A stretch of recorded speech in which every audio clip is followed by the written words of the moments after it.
Добар ден. На почеток сме на нов месец, нова емисија од Фактор здравје и нов почеток на учебната година на оние кои што се во основните и средните училишта. Им посакуваме да имаат здрава, преце и успешна година која што е пред нив, а оние кои што се на универзитетите и факултетите, нивната академска година ќе започне од понеделник 5 октомври. Она што денеска ви го нудиме повторно е нова тема и можност вие да комуницирате со нас, а пред да ви ја представам гостинката, дозволете ми неколку аспекти да ви потенцирам во рубриката Истражувањата докажаа.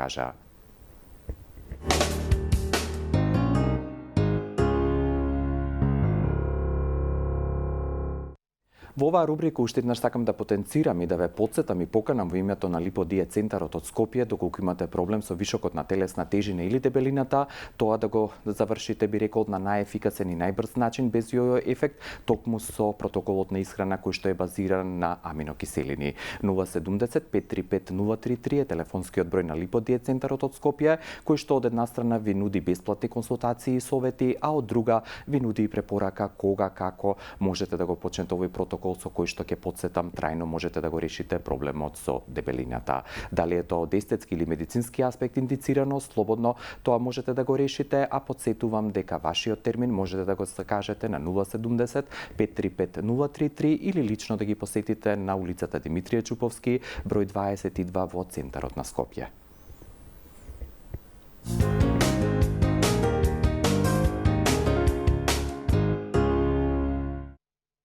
Центарот на Скопје, би рекол, се наоѓа и јавната здравствена установа Универзитетска клиника за хируршки болести Свети Наум Охридски, од каде што имаме гостинка со која што денеска ќе зборуваме на тема мекоткивни тумори. Станува збор за појава која што е евидентна и најчесто се јавува кај лицата од 40 до 60 годишна возраст, а во однос на инциденцата или честотата, речиси подеднакво, овие мекоткивни тумори се застапени како кај жените, така и кај мажите. Од споменатата здравствена јавна институција, денеска во Фактор здравје, нагости би рекол ни е доктор Билјана Тодоровска-Шапова, субспецијалист по пластична и реконструктивна хирургија. Докторке, добар ден, благодарам што сте со вас и што го почнуваме овој 10-ти месец од годината. Како сте? Одлично. Благодарам што во емисијата денеска ќе зборуваме на темата и само кратко како функционирате во вашата установа, дали веќе преку мој термин закажуваат пациентите и редовно доаѓаат на прегледи? Да, значи се започнаме со работа со мој термин веќе 2 недели. Пациентите доаѓаат, се гледа тој недостаток од доктори, од прегледи, од соочување може би, да, лично. Да, така да убаво што се пациентите вратени и што се тече како што треба. Да, ви благодарам уште еднаш за вашето присуство и енергијата што денеска ќе ја размениме во позитивна насока, а вие по блокот реклами останете со Фактор здравје и придружете ни се со ваши јавувања.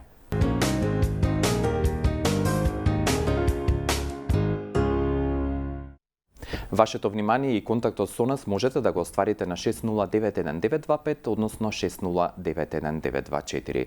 Денешната тема мекоткивни тумори ќе ја обработиме со многу предсе практични совети кои што ќе ви помогнат, верувам, да се препознаете и евентуално побарате лекарска помош со доктор Билјана. Се извинувам, ќе ја обработиме оваа тема денеска во Фактор здравје со доктор Билјана Тодоровска-Шапова, субспецијалист по пластична и реконструктивна хирургија од јавната здравствена установа Универзитетска клиника по хируршки болести Свети Наум Охридски од Скопје. Доктор, ке бидејќи зборуваме за прв пат на оваа тема, најпрво може да објасните што од ваш стручен аспект представуваат туморите и во кои случаи ги разграничуваме малигните и бенигните. Така. Значи не постои човек на планетава Земја кој што нема некој тип на тумор. Дури во далечниот 15 век овој поим тумор бил означен како посебен ентитет и означува отеклина, оток или во тоа време неоплазма, така да го објаснува како поим се она што вие можете да го напипате или да го видите на вашата кожа и подлабоко, а е јасно ограничено. Во однос на тоа дали може да бидат бенигни или малигни, исто така постоеле доста дискусии и се мисли дека се она што ние го кажуваме како бенигно, на пациентите треба да им се објасни дека значи дека нема да ги повреди. Или има добар карактер, нели? Или има добар карактер. Да. Јасно се ограничени, не растат, не метастазираат по нашето докторски, додека пак за разлика од нив малигните, значи дека на некој начин може да ве повредат. Се појавуваат многу во подоцен период, многу побрзо можат да растат, можат да дадат метастази, не се јасно ограничени, дури се скриваат многу подолго време и кога ќе помине оној период кој што е за нас битен, тогаш може да ги покажат своите карактеристики, па затоа често пати велиме дека можеби е подобро да имате некој бенигно туморче на кожата или во меките ткива, отколку да не го откриете она што во себе го носите и го има. Да, кога зборуваме за мекоткивните тумори, кажавте дека не постои човек на земјата кој што нема барем едно туморче, дали тоа се однесува пред се само на кожата како регија и како орган? Не. Значи, бенигните тумори на кожата ги разграничивме минатиот пат, кој што може да бидат од епидермално и дермално потекло. Што значи тоа? Значи, или да бидат на самата површина на кожата, или од тој подолниот слој на кожата. Додека пак за разлика од нив, мекоткивните тумори потекнуваат сосема од поинаков тип на орган. Тоа е мезенхималното ткиво, кое што во текот на диференцијација, значи дека сме бебиња, додека растеме, ги формира останатите делови на телото. Тоа се сврзните капсули, мускулите, крвните садови, лигаментите, синовиите, коските, раскавиците. Така да, всушност, сите овие ткива кои што ги набројавме, можат да бидат причина за настанување на еден ваков мекоткивен тумор. Јас кажав во воведот и сигурно ќе се согласите дека како жените, така и мажите во однос на честотата се подеднакво застапени или ги напаѓаат овие мекоткивни тумори во однос на возрастната категорија. Така, значи, и тогаш во далечното минато биле идентифицирани околу 100 типови на мекоткивни тумори кои што можат да се појават на нашето тело. Понатаму се обиделе нашите доктори да направат некој тип на класификација на туморите, па затоа оние кои што биле со бенигни карактеристики ги ставиле во онаа група кога се кажува ткивото од кое што потекнуваат и на крајот има ома. Значи хемангиома, липома. Додека пак за оние кои што се малигни, тогаш сосема поинаку одела латинската номенклатура и тие го добиваат оној префикс саркома. Во однос на тоа каде се јавуваат, значи целото тело е афектирано. Може да биде од почетокот на поглавината па до последното ножно прсте на стапалото. Во однос на тоа дали се јавуваат исто кај мажите и кај жените, инциденцата покажува дека скоро исто можеме да бидеме застапени и мажите и жените. Најчесто пределекционо место за појава на мекоткивните тумори се долните екстремитети. Никој не знае зошто, меѓутоа ете во некои 35 до 50% повеќе се афектирани долните екстремитети. А во однос на тоа дали се јавуваат почесто бенигните и малигните, можеме да кажеме дека 5 до 10% се малигните тумори. Најчесто се бенигните тумори кои што ние можеме да ги сретнеме на нашата површина на телото. Да, и пред конкретно да ги разгледуваме уште еден аспект во однос на овој воведен дел, дали има одредени причини, ако ги тргнеме гените или она што секој од нас го носи како немодифицирачки фактор, да биде причинител за нивна појава? Да, значи порано се мислело дека ете така, тоа е случајна појава. Меѓутоа, како се развивала медицината, така денеска се знае дека најчесто доаѓа до пореметување во нормалната замена на младите клетки со старите клетки. Така да таа диференцијација доведува до создавање, односно на собирање на тие клетки, и организмот ги препознава како страни, па се труди да направи нешто за да може да ги ограничи и на тој начин од една мала промена таа почнува да расте.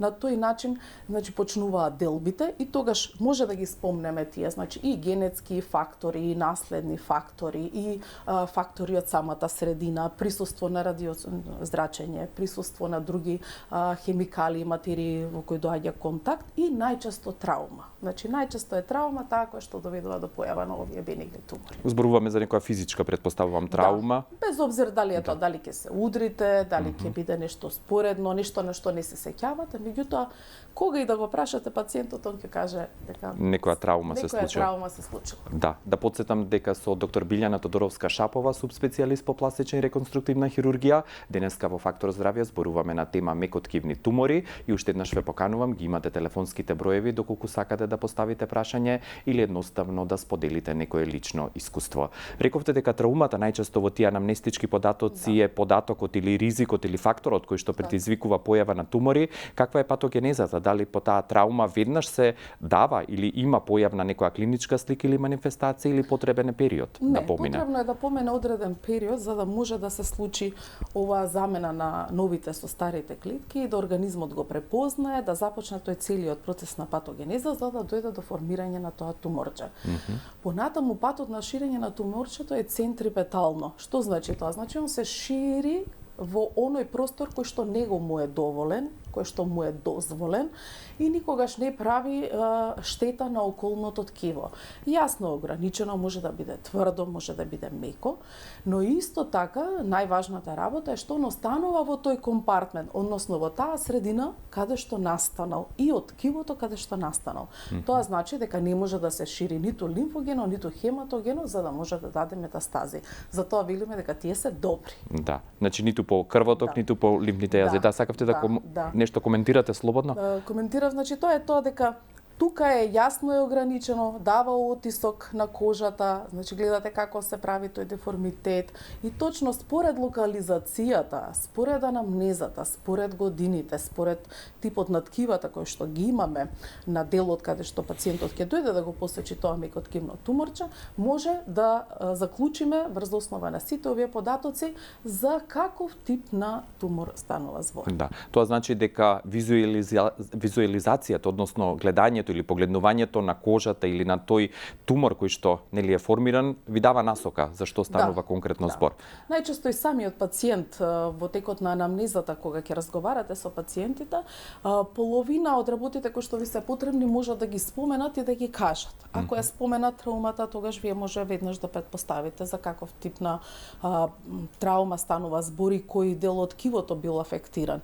Ако станува збор за туморче кое што се јавило врз основа на другите типови на ткива кои што ги имаме, например, ако е од крвните садови или ако е од нервното ткиво или ако е од синови обвивки тетиви, тогаш многу лесно можеме да претпоставиме за каков тип на туморче станува збор и да продолжиме понатаму со останатите дијагностички процедурални методи кои што ни се потребни за да дојдеме до дефинитивната дијагноза. Да, тоа ќе го оставиме по јавувањето. Добар ден, дали сте на линија?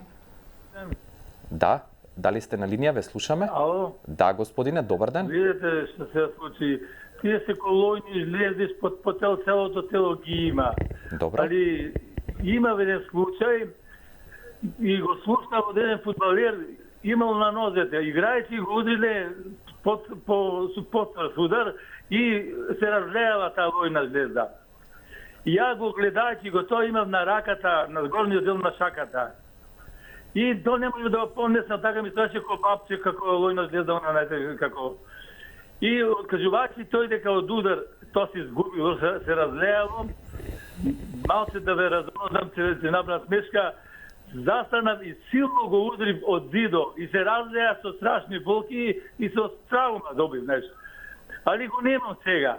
Добро. Али сега на целото тело кај што имам по стагата, по тоа не може да се изведи. Она што ги изведов, ме разбираш. Дали има метод да се уништа ови други ови што се бенигни речи? Да. Дали ова доволно за некој коментар? Благодарам за вашиот интерес и чинам дека имаме уште едно јавување. Добар ден. Ало. Ало, добар ден, господја. Добар ден. Да. Јас сакам да прашам докторку. Јас имала сам ове надвор старачке ове пеге. Добро. И сам атопичен дерматит, ама тај ми сега поминуло ми е. Од Словенија сам, зато ја така зборувам, мало ќе ме разбирате. Да, ве разбираме. Добро. И сега јас сам на долни дело стапало на десна нога, имала една така бенкица, али гладка по кожа, само малкичко потамничка, не многу темна. И тоа ми е гледала у војна болница доктор Грета. Добро. На она, не знам како се зове, на што се гледају тие тумори. И ми е река да треба да контролирам на 3 месеца, али сега со ова корона и ово ја не сам ишла. А пред тога сам била и горе на njihova клиника. Добро. Кај доктор, сега не знам како се е звала, и она ми е сликала со телефоном и исто ми е рекла као да треба да се прати. Мени то не ми се зголемува, не ми ништа смета. Предпоставувам барате совет мислење од докторката. Да, Благодарам совет барам од многу за докторката. вашето јавување, како и за првото јавување на господинот. Кој е вашиот коментар, сакате поред или прво господјата? Значи, кажавме дека и кај еден исти пациент може да има неколку типови на промени кои што спаѓаат во групата на бенигни мекоткивни тумори. И на различни регии, И на сигурно. различни регии. Предпоставувам дека првото кое што го кажа господинот, кој што го удрил со гези, кое што се разлеало, представува едно туморче кое што потекнува од зглобната капсула или така наречен ганглиом, туморче на сврзните, на лигаментите, на капсулите, значи тоа се посебен тип на органи. И со самото тоа што кога ќе ја пробиете капсулата, оно навистина се разлева како желе и го снемува. Често пати доаѓаат и пациентите кажуваат дека токму овој метод го применуваат, меѓутоа лично сметам дека тоа не е Решение. дозволено, не е тоа решение. Би било добро да за секоја промена која што пациентите ќе ја видат на своето тело се обратат до матичен лекар за да може да бидат препратени во соодветна установа каде што ќе се направат тие дополнителни исследувања. Од самиот преглед и од контактот со пациентот, значи покрај земјината анамнеза, историја, како се појавила, како течела болеста, дали било брзо, кратко, долго, дали пораснало, дали е тврдо, дали е меко. Значи самиот хирург донесува одлука за кои понатаму диагностички процедури ќе се одлучи. Да. Најчесто прва меѓу нив е еходиагностика со која што без некоја инвазивност рентгенологот ви помага да донесете заклучок дали таа промена треба веднаш да се отстрани или може и да се следи. Конкретно за промената која што ја кажа пациентот, значи таа би било најдобро да се отстрани. Но се случува да често пати рецидивира, Значи да се повторува. Да се повторува, па затоа може да се примени она втора практика, да се испразни со шприц, да се постави кортикотерапија, понатаму може исто артростопски оперативно да се отстрани или само да се следи доколку не му смета. Да. Додека пак за останатите промени кои што ги кажа по телото, предпоставувам дека тоа се тие бенигни масни туморчиња за кои што стално пациентите доаѓаат вика јас имам масно ткиво. Да. Така.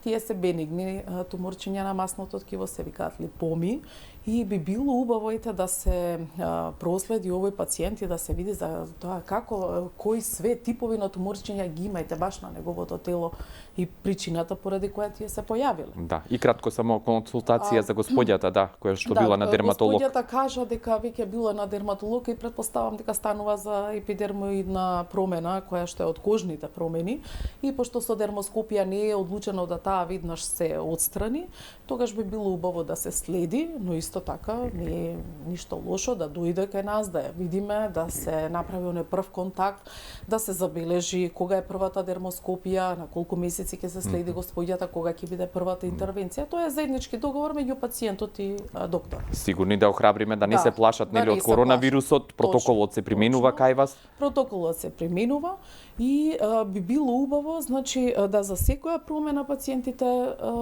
се обраќаат до докторот, не до Инстаграм, не до Фејсбук, затоа што често пати се наоѓаат оние смешни коментари, ставив ова, ставив она, исчезна промената. Бенигните тумори не можат да исчезнат сами од себе, значи тие веќе се учаурени, си имаат своја локализација, оформени се, да, свое место рамка на постелење, си имаат рамка, не можат да исчезнат. Да, благодарам докторке за овој прв дел од разговорот. Вие останете со Фактор здравје, ќе ја продолжиме денешната тема по вториот блок реклами.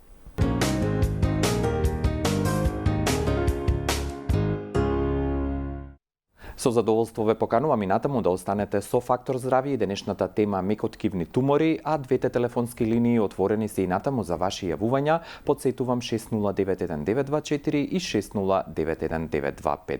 На ваше и мое задоволство уште еднаш подсетувам ваша предсегостинка во Фактор здравје и моја во студиото е доктор Билјана Тодоровска-Шапова, субспецијалист по пластична и реконструктивна хирургија од јавната здравствена установа Универзитетска клиника по хируршки болести Свети Наум Охридски од Скопје. или по Староградска болница? Морам да истакнам за да Старо, биде појасно. Кажавте за дијагностиката, дали има останати аспекти кои што ги преземате и ги упатувате пациентите во зависност од проблемот? Да.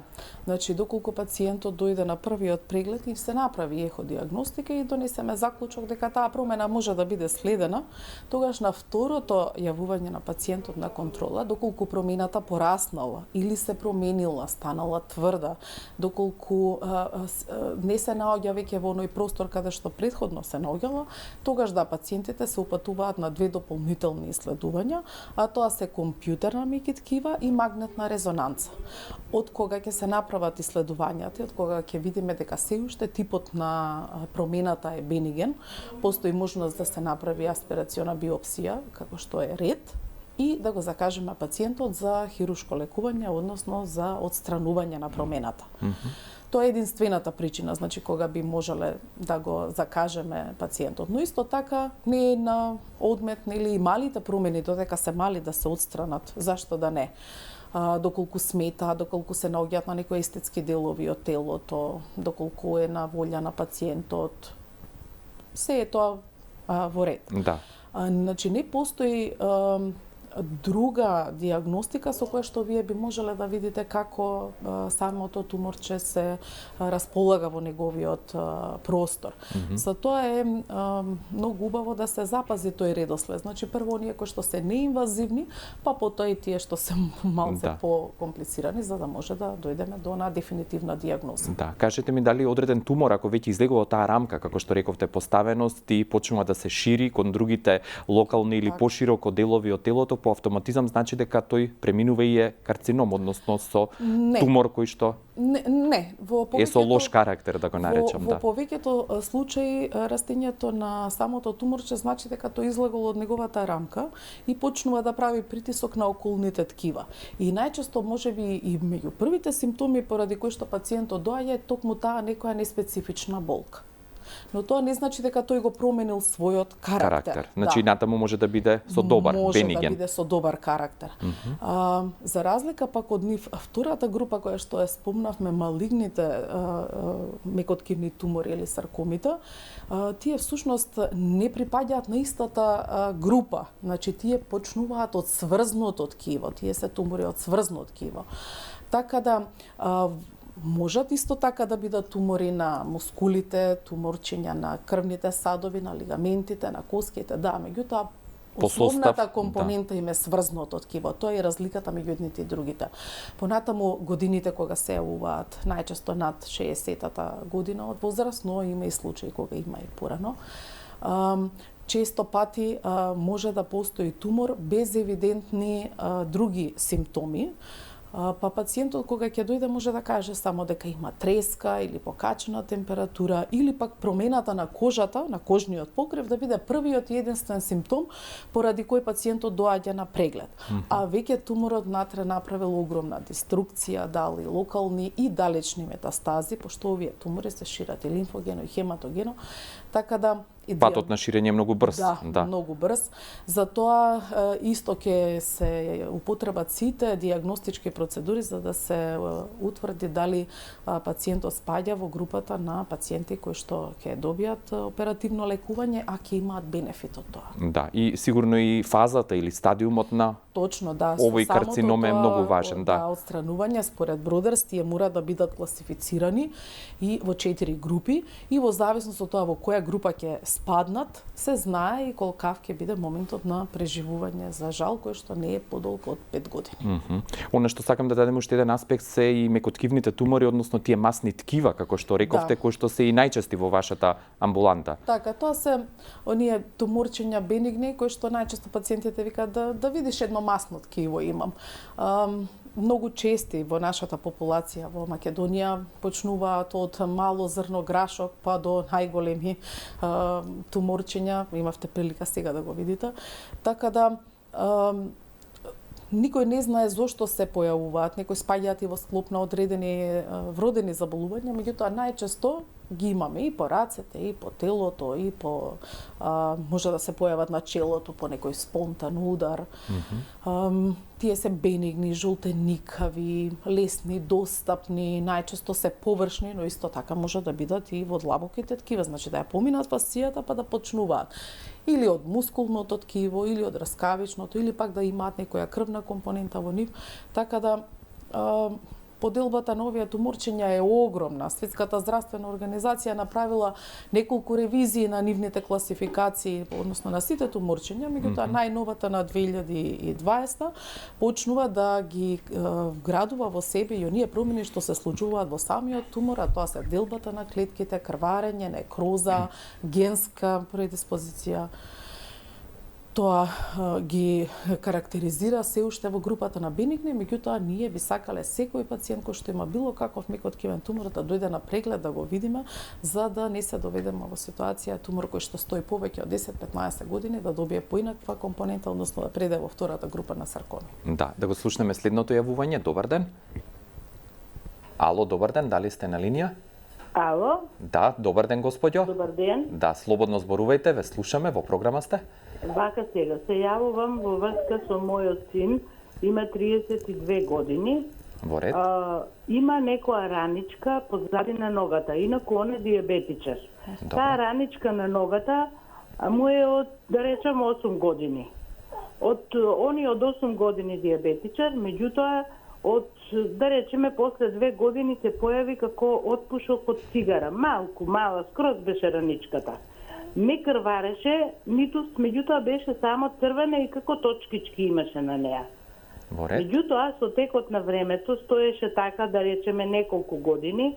Сега, пред неколку години, се големи и стана како една паричка. Динарче, да речеме. Добро. Сега, таа има како зрнца така мали и црвено е, мазно е, како плочка е. Добро. Меѓутоа е црвено. Имате ли прашање некој или коментар барате? Прашам до докторката, да. Ние бевме во ремедика, ни рекоа дека тоа треба да се отстрани. Меѓутоа ни е страв да нешто се усложнат процесот и така.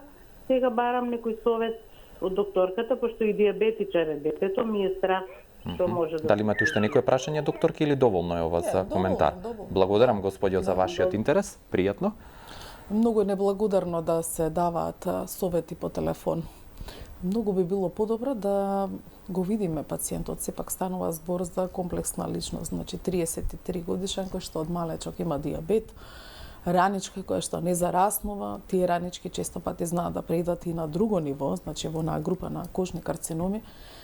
Затоа би сакала прво да го видиме пациентот, да поразговараме, да уште еднаш ги слушам хронолошки како одело тоа, па после тоа да се договараме за се што може да помогнеме. Да, уште еднаш ќе упатам потоа и гледачката и сите оние кои што имаат интерес на ваша адреса. Ми испровоцира прашањето кое што го кажа господјата дека синот е диабетичар, дали други хронични болести или некои коморбидитети, пропратни заболувања можете ги потенцираат токму овие тумори? Нема сознанија, меѓутоа Еве од вашето клиничко искуство. Да. Секогаш пациентите кога се јавуваат имаат дополнително заболување. Дали тоа е висок притисок, дали е тоа диабет, дали е масти во крвта, така да не представува некој голем проблем, но би требало, значи, се она што расте, се она што не е пријатно, се она што естетски не задоволува, да се договориме да ги отстраниме. Да, и за да апелот и сето она што како превенција е важно, рековте, кога ќе се појави било каква промена да се побара лекарска консултација, да го објасните уште оној аспект преминот од бенигни во малигни тумори. Рековте 10 на 15 години, но што се случува, кои фактори може би го провоцираат преминот од едниот во другиот тип на тумори? Значи, секоја промена која што долго време трае, каде што диференцијацијата на клетките постојано се случува, може да предизвика во еден тумор чести крварења, чести некрози, кои што може да доведат токму до отстранување на онаа капсула која што го држи во неговата комотна средина и тогаш веќе кога тој ќе почне да се шири, предизвикува компресија на останатите делови и како доаѓа до вклучување на другите клетки во основниот тумор, така доаѓа до промена на информациите во ДНК и во РНК и секоја понатамошна делба на клетките доведува до поинакви информации. Така да од 45% од бенигните, например, липоми, кои што со години стоеле, можат, значи во тек на времето, да преминат во малигни. Истото се случува и со другите промени, кои што со години ги чуваат пациентите, а нема никаква потреба за нив. Да, и кажавте по лимфен пат и по крв. И по крвен пат, да. Се шират, тоа значи дека и метастазираат, да. На локални или подалечни? И на локални и на далечни. Неубавата, да речам, работа е тоа што пациентите со саркоми се јавуваат многу доцна на преглед, токму поради нивната промуклост. Помошта е многу кратка. Дилемата дали да се оперира, дали да се испрати на онкологија, таа 5-годишно преживување, така да би било убаво. Искрено многу мала граница е таа, да речеме, или временска рамка, само 5-годишно преживување. Многу мала временска рамка. Затоа секој симптом кој што се јавува кај пациентите, а не е специфичен за нивното нормално живење, треба да ги наведе дека нешто се случува.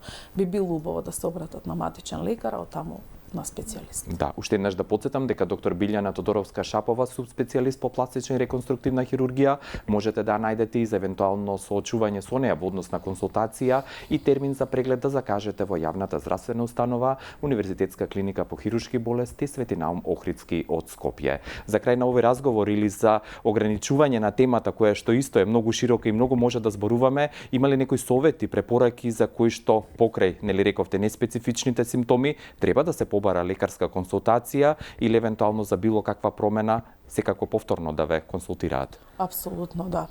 Значи, прво лекарот, па потоа сите други методи што не ги кажува комшивката, пријателот, или глобалната мрежа, Facebook или глобалната мрежа. Да, и само уште едно прашање за бенигните тумори, доколку се интервенира хируршки, рековте, како начин на лекување, дали со тоа завршува приказната, да речем, или поглавието со тој тумор? Да. Не рецидивира, не се повторува. Значи, за туморите кои што се добро инкапсулирани, кои што имаат точно јасна граница, тогаш отстранувањето во целост значи и дефинитивно излекување.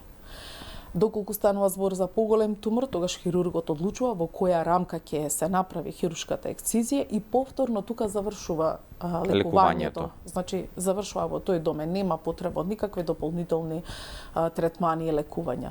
За разлика пак од нив, саркомите бараат и друга дополнителна поддршка. Да, и мултидисциплинарен пристап, веќе рековте, во однос на лекувањето. Многу ви благодарам за вашето гостување, за сите овие информации и секако покана повторно да бидете дел од Фактор здравје. Јас ви благодарам, секогаш е удобно кај вас. Да, ви благодарам уште еднаш, докторке, секое добро и поздрав до колегите. Доктор Билјана Тодоровска-Шапова, субспецијалист по пластична и реконструктивна хирургија, денеска ни беше нагости, би рекол, во Фактор здравје. Ви благодарам за соработката и вашето внимание и препорака да останете со нашата програма и повторно да бидете со емисијата утре во 10 часот и 15 минути. Пријатно.